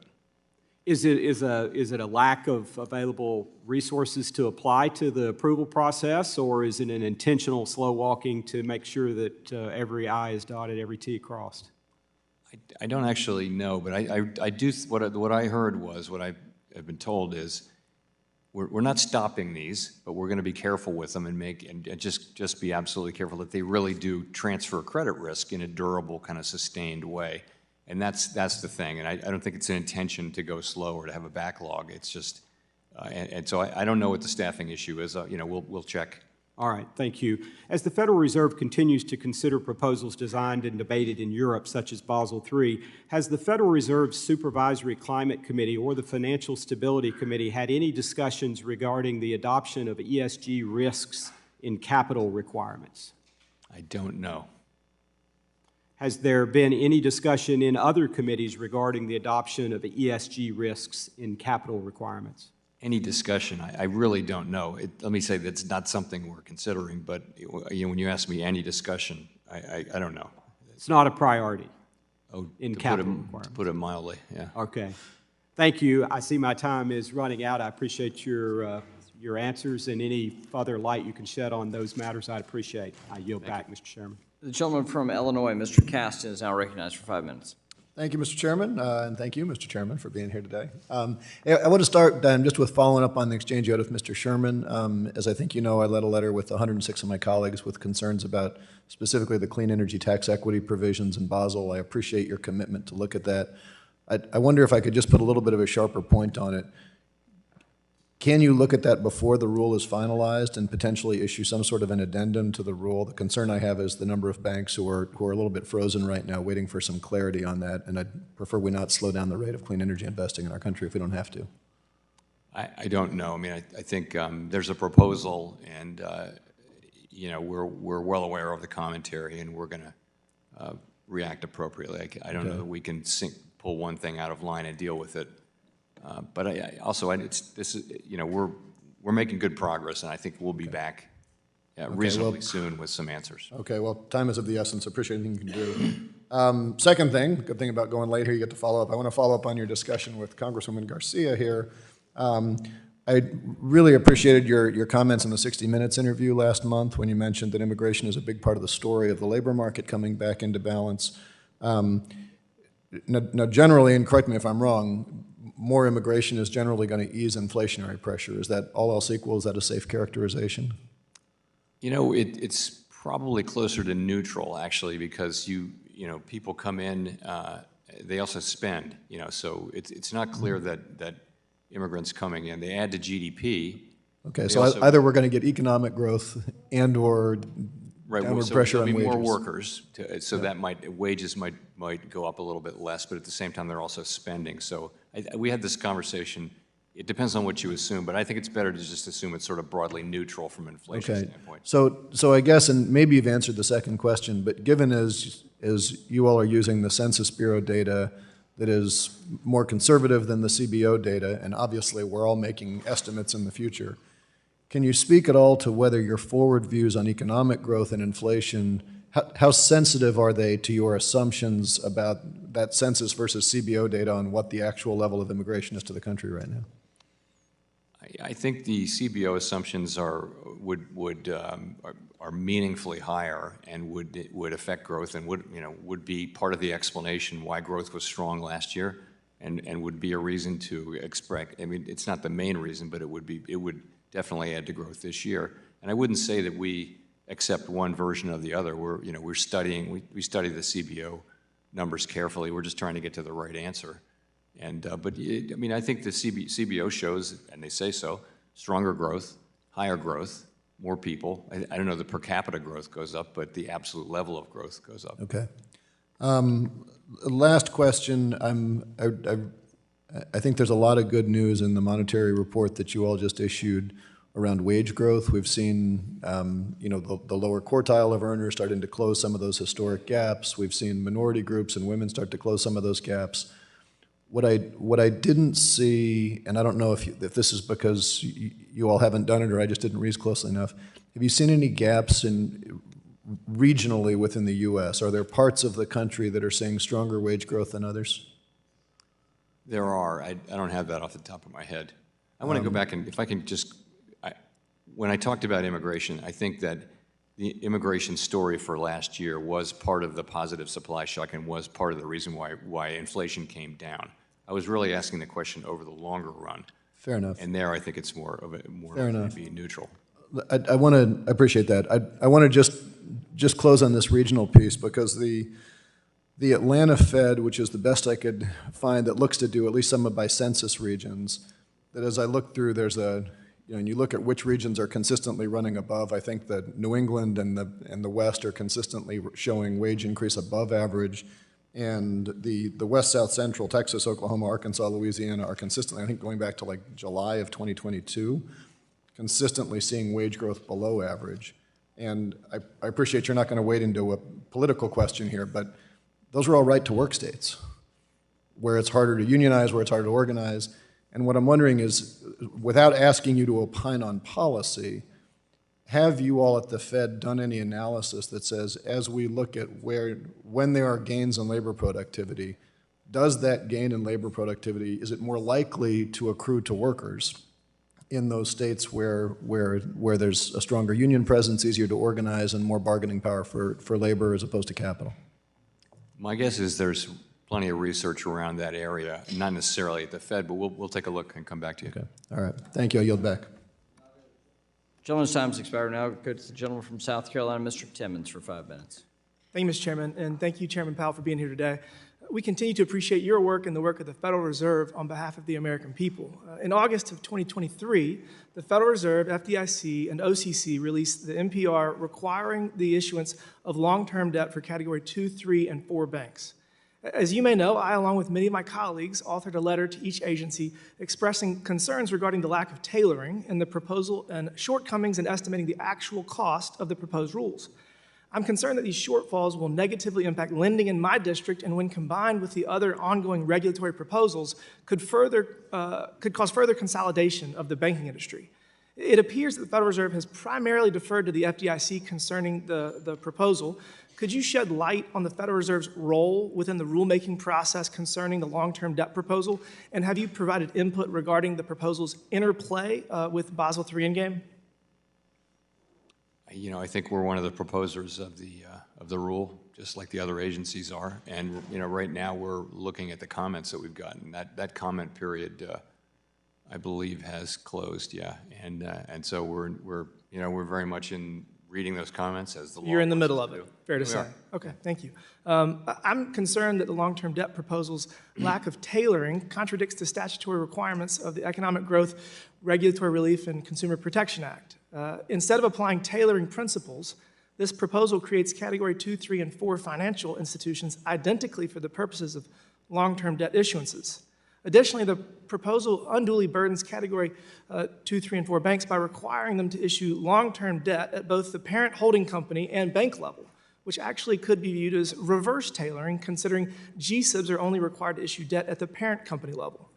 What is the underlying rationale behind this dual requirement, particularly when such a mandate is not imposed on our largest banks? And do you believe that this represents a tailored approach as required by the statute? So that tailoring question is one of the questions we'll be asking ourselves as part of our review of the comments. Thank you. It's my understanding that Category 4 banks were not included in the original advance notice of proposed rulemaking for the long-term debt rule released in the fall of 2022. Is that your understanding as well? I didn't catch that. Did the advance notice that was released in the fall of 22 include Category 4 banks? It's my understanding that it did not.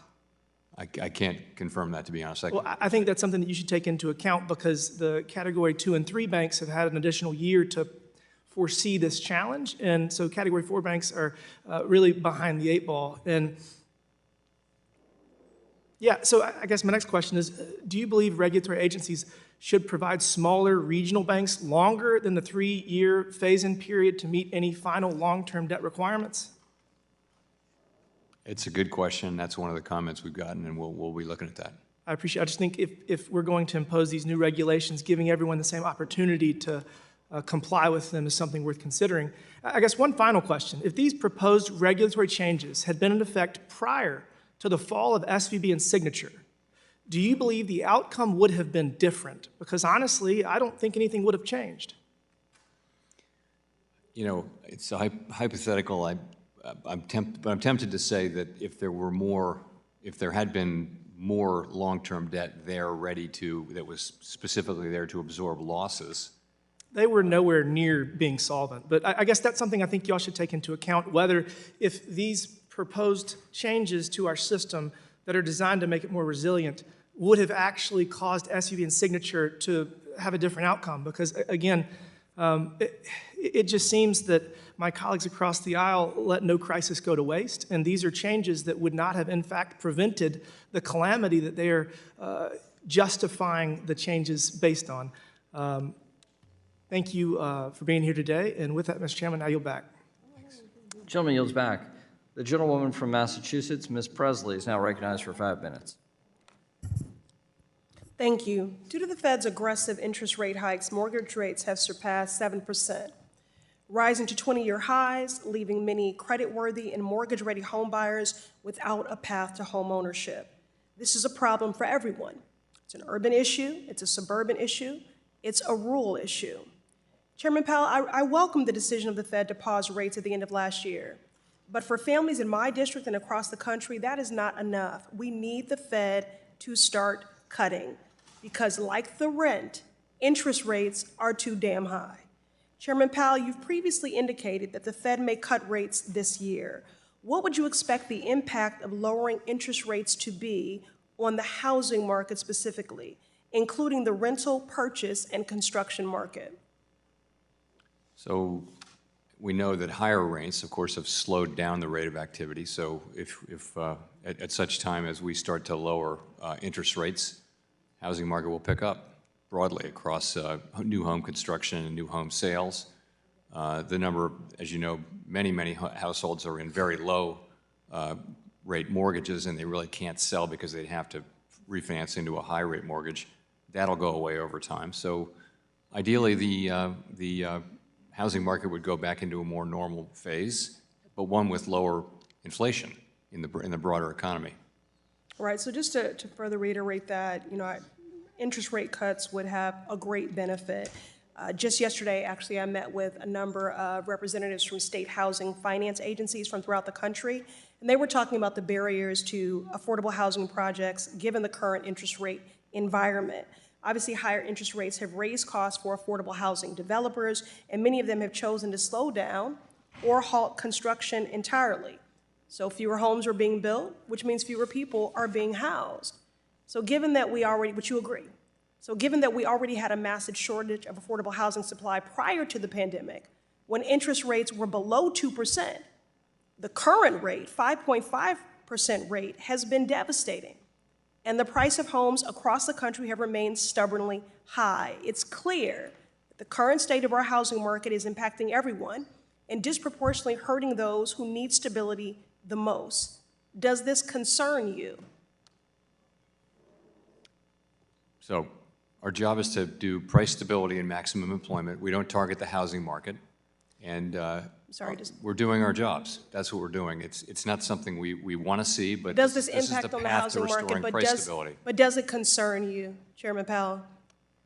Does it concern me? Yes. Fewer homes are being built, so fewer people are being housed. This is the job we've taken on. All right. Well, it concerns me greatly. Chairman Powell, the Fed's interest rate hikes have not been sufficient in addressing housing inflation. Do you agree that we need a more robust fiscal response to increase the supply of affordable housing and to lower costs nationwide? So we don't take opinions. We don't express opinions on things like that. I will say that there is a structural housing shortage in the United States, and that's really the longer run problem. The problem with high interest rates is a short run problem. The longer run problem is lack of supply. Well, that's why it is critical that Congress pass legislation and appropriation bills that will make those necessary investments in housing for all. Given the way that Ranking Member Waters fought for a $150 billion investment in housing, and Build Back Better, I know on this side of the aisle that my colleagues and I are ready and waiting for the Republican majority to take housing inflation seriously. Housing affordability is the #1 issue I'm hearing about from my constituents. Families in my district and throughout this country need relief now. I truly hope the Fed will listen to them and cut interest rates. Thank you. I yield. Gentlelady yields back. The gentleman from South Carolina, Mr. Norm, is recognized for 5 minutes. Thank you, Chairman Powell. I think other people have noted about the crisis in the office building market across this country. That's a line of work we're in. I can tell you it's real. I can tell you the buildings that are effectively vacant, it's going to have an effect on the taxes paid. It's going to have an effect on rents. As far as affordability in housing, you know, the rates are one thing, but my good friends on the other side of the aisle don't realize that housing has got over 200 components to it. One of the biggest is gas prices. And as long as we're buying gas from countries that hate America and don't manufacture our own, housing isn't coming down. I don't know how you define affordable anyway. It's going to continue a downward slide. And I'm from a state in South Carolina that people are moving in. And we're not going to have the housing starts that we should have because of the policies of the Biden administration, which is train wrecking this entire economy. On regulations, on Regulation 2, which is has the guardrails for credit card fees, how do you answer and I know the caps you're looking at adjusting that. How do you answer the charge that this is really should not be, you're getting in the way of banks charging fees according to what their costs are? How does the regulations affect that, particular Regulation 2? Is this a Fed regulation we're talking about, Yes, or is this the CFPB regulation? This is, for my record, it's the Federal Reserve has finalized the routing and restrictions and proposed tighter and adjusting the price caps that currently exist. Is that not right? It doesn't ring a bell with me. It may well be right. I'm not familiar If you with could that. look at that, I know all the credit unions and banks have got some concerns on that. I will come back to you on that. Okay, I appreciate it. Do you need a letter from us? Or No, we'll come back to you. Okay, thank you. CRA, for those of us who have been involved with banking for a long time, the regulations, having a clear set of standards that we abide by and know where to put the money to, when should we have regulations out that we can read about what's going to be acceptable and what's not? Sorry, I didn't get your question.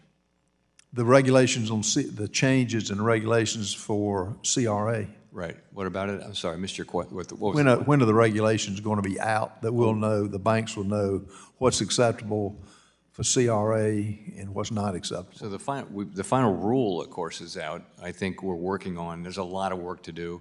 The requirements don't really kick in, most of them for a couple of years at least. So I think we're working on the follow-up regulations. Okay, that's real important for all the banks because they want to make sure they qualify and where the dollars are spent. They need to make sure that it's going at the right spot because the credits won't be applied unless that's it. The Fed now, where the Federal, I think, Reserve launched and is operating this now, how is the participation rate going with that? Slow, real slow. It's early days. There are network effects. These things they go slow until they don't. And it was the same way with ACH. You may remember back in the day. Right. So we're at fewer than 500 banks are in there now. We're working away at it.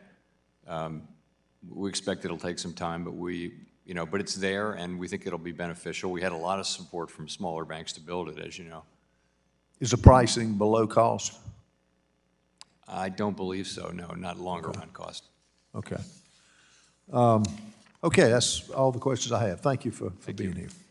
Gentleman yields back. The gentleman from Nevada, Mr. Horsford, is now recognized for 5 minutes. I want to thank the chairman and the ranking member for this hearing, and to you, Chair Powell, for appearing before the committee to discuss the recently published monetary policy report. As we continue our work on behalf of the American people, we have to keep in mind that our mission here is to grow the economy from the bottom up and the middle out. It seems as if there has been a constant series of shocks to the economy, both domestically and globally, and yet we can all see just how resilient the labor market has been as it has maintained its strength. With a robust gain of 353,000 jobs, the January numbers are a continuation of the trend that Democrats in Congress delivered through historic investments in our workforce, putting people over politics. In light of this relative economic strength, I really want to implore the Federal Reserve to take stock of the holistic economic picture before making decisions on monetary policy, and to pay particular attention to those communities that have been historically left behind during times of accelerated recovery. I want to add to the questions from my colleague, Congresswoman Presley, Chair Powell. At a time where it has become increasingly difficult for working people and people of color in particular to purchase a home, I worry that rising mortgage rates will put working families even further behind on accessing the wealth and equity that a home provides. So what actions, if any, is the Federal Reserve considering to better understand and to mitigate the impacts that your Basel III proposal may have on minority borrowers who disproportionately rely on high LTV mortgages due to the generational wealth gap that persists? We've received comments, including many, on the mortgage changes, and we understand the concerns, and we're looking very carefully at that. Haven't made any decisions, but we will announce them when we have. Are you concerned that these shifts in risk weights will reinforce the decade-long retreat of banks from the mortgage market and push more originations to non-bank institutions? That's a question that people are raising, and it's something we take very seriously, and we'll be taking that into consideration as we decide about that change, that recommended change. Could you discuss why you feel it is necessary to include new requirements around operational risk in Basel III in light of recent claims that it will significantly increase the cost of or prevent banks from offering altogether necessary services such as underwriting, investment advisory, or insurance? That is one of the concerns that's been articulated about the proposed changes to operating risk. We take those concerns seriously. As I mentioned, we're in the middle of looking at these things, and then we'll soon, in the process of turning to the question of what changes to make. Well, I just would underscore the sense of urgency, because the longer there's uncertainty in the market, it creates really negative effects to end users, which are all of our constituents who are looking to see these costs come down. Let me shift. This Congress, under the leadership of Ranking Member Waters and former CBC Chair Joyce Beatty, I've made it a focus of my efforts to educate my colleagues and the public at large on the far-reaching benefits of increased diversity in the workplace, in our boardrooms, and in society as a whole.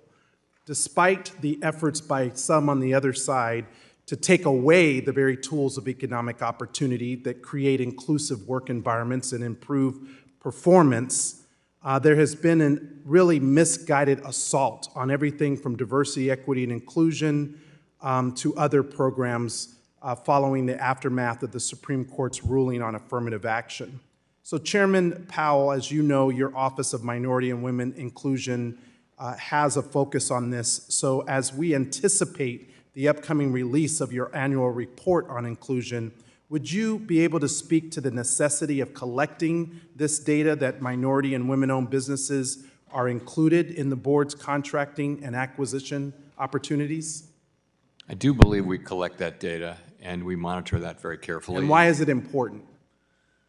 Well, I think diversity in the workplace is an important thing, and you won't know how you're doing unless you measure it.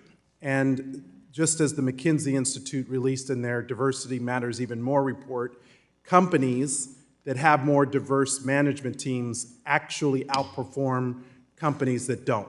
That goes to the bottom line of our economy, and I wish my colleagues on the other side would stop their assault on diversity, equity, and inclusion and actually work with us to grow the economy. Gentleman's time for has everyone. expired. The gentleman from Wisconsin, Mr. Stiles, now recognized for 5 minutes.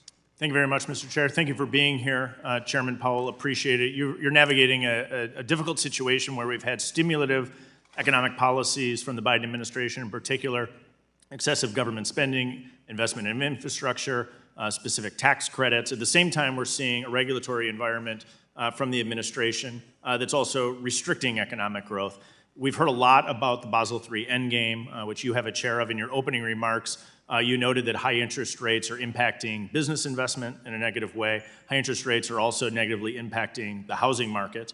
As we look at Basel III endgame, I've heard from a wide array of stakeholders, from those that are commenting on increase in bank capital standards, the negative impact that would have on the housing market, as well as from the business community, the impact that would have on their ability to invest in capital infrastructure and increase employment. Does the broad diversity of voices who hold concerns on the Basel III endgame concern you? I would say that I've articulated concerns, and we're reading those comments, and we're very much in the process of assessing what we need to do to address them. Thank you, and appreciate your time on that. Shifting gears slightly, as you may know, the Securities and Exchange Commission held an open meeting today to approve the final climate change rule. It's a significant regulation that I think would have a significant impact on the economy. Can you comment how the Fed thinks about the economic impact of this new regulation, or regulations more broadly, and in particular their impact on both inflation and on employment? We don't comment on regulations of other agencies, sorry. And you'll review that if it's put in place, or you'll review the economic impact as the empirical data comes forward? We're not in the business of scoring, CBO does that. They'll look at this and make a careful assessment of the economic impacts and budgetary impacts and that kind of thing. Thank you. I'll shift gears again. One of your two mandates is to maximize employment in addition to maintaining price stability. And as you know, government hiring has accounted for a large share of total job creation.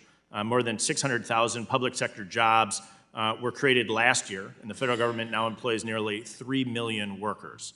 So when you're examining employment data, how does the Fed view the impact of the public sector employment growth relative to private sector economic growth? In other words, how do the two data points factor into your assessment of how the broader economy is performing?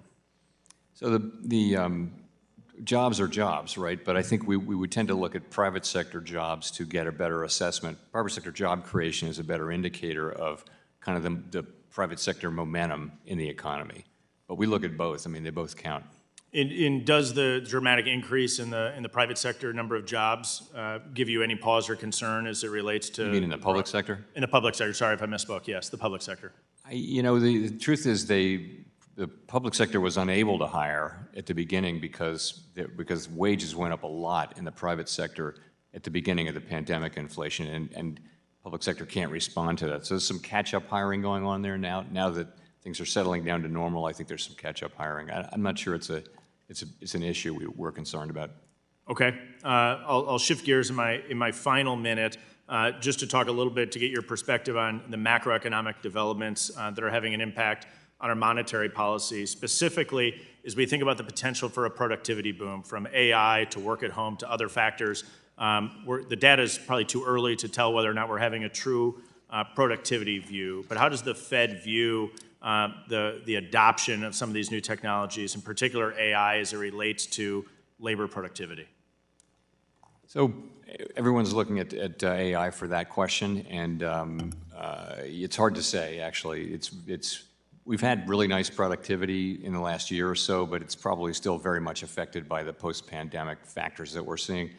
I think we need to see more to understand whether there is a longer-term boom. AI certainly has the capacity to either augment labor or to replace labor, and that's a key question. We really don't know which of the two it will do.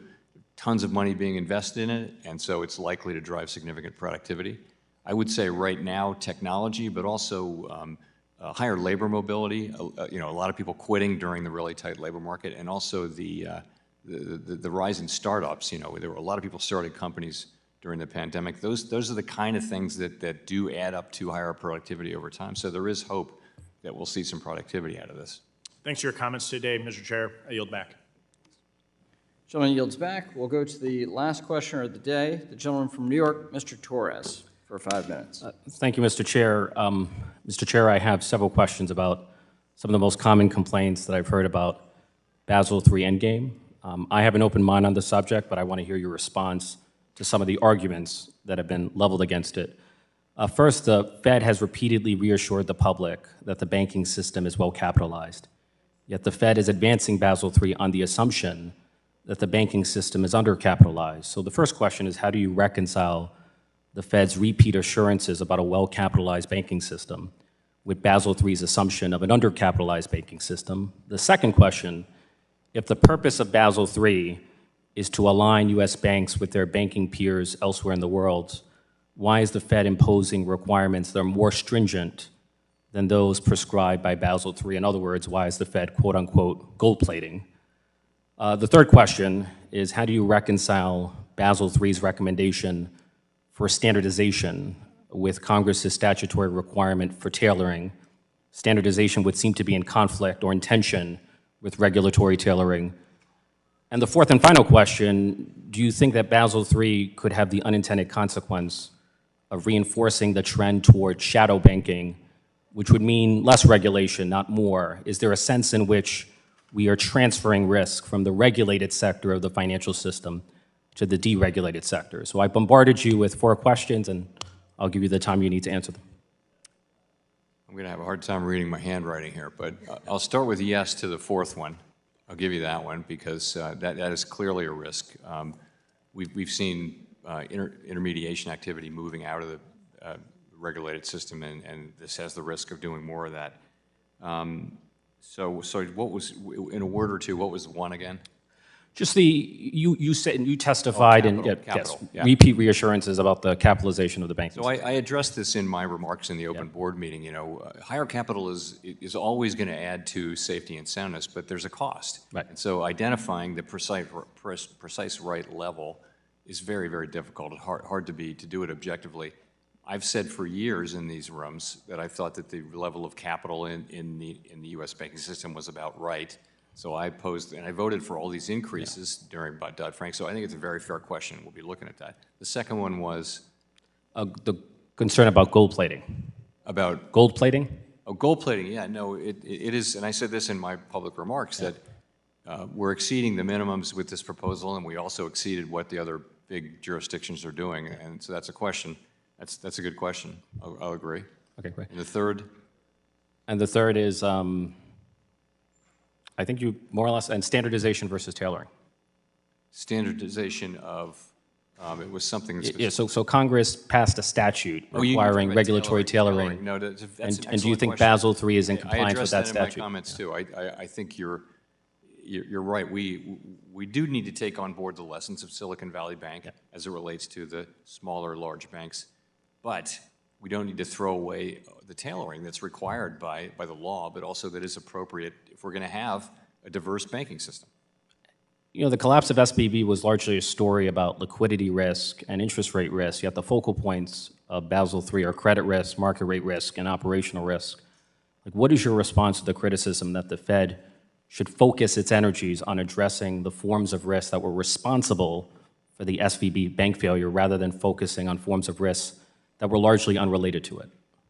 So I agree with that, but I would say we are working on a package of liquidity measures which directly addresses the Silicon Valley Bank situation. We've also taken a lot of supervisory actions with other medium and small-sized banks that had a lot of uninsured deposits and a lot of real estate risk and things like that. So we've been doing quite a lot on the supervisory section that it doesn't require new rules. And then finally, as you know, the crippling cost of housing accounts for a third of inflation. One of the most powerful tools for producing and preserving affordable housing is the low-income housing tax credit, which has financed nearly 4 million units of affordable housing. The banking system accounts for 85% of LIHTC investments, and there's a concern that Basel III, in its present form, would diminish the availability of LIHTC and the amount of affordable housing development. And so I'm just curious, is that on your radar, and is that something you're willing to examine? Yes, it is. So with that, I'll leave it at that. Thank you. Gentleman yields back. That's the final questioning of the day. We committed to the chair that would be done with a hard stop by 1 p.m. it's nice when we can honor our commitments. So I'd like to thank Chair Powell for his testimony today. Without objection, all members will have 5 legislative days in which to submit additional written questions for the witness to the chair. The questions will be forwarded to the witness for his response. I ask you, Chair Powell, please respond as promptly as you possibly can. And with that, this hearing is adjourned.